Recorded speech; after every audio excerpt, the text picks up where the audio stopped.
বাঁচবই কয়দিন আর? অর্ধেক হায়াত তো এই 2-4টা দিন বাঁচবো, সেখানেও যদি এত ঝামেলা, অন্যের দোষ খোঁজা খুঁজি ঠেলাঠেলি এগুলা নিয়ে কাটায়, কবরের লাখিস গোছানোর টাইম কই? কবরের লাখিসটা গোছাবো যে টাইমটা কই? কামাই আমরা 10 টাকার সওয়াব, বাকি কইরা রাখি 100 টাকা।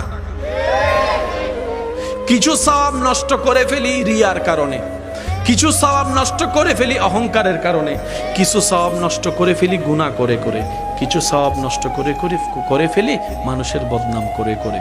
কামাই যতটুক তার চাইতে কিন্তু আমরা লসের ঘাটায় বেশি আছি। হিসাবটা টাইম দিলে দেখবেন আমরা মাইনাসের কোটায় আছি, মাইনাস 1000 টাকা পাবে মনে হয় এরকম একটা অবস্থার মধ্যে আছি। সেজন্য বলি একটু স্থির হন, একটু ধৈর্য ধরুন, নিজের অন্তরটাকে একটু কন্ট্রোল রাখার চেষ্টা করুন। হ্যাঁ, আমরা মানুষ, পারি না, সবসময় সম্ভব না। 10 বারের মধ্যে একবার পারলেও বন্ধ কি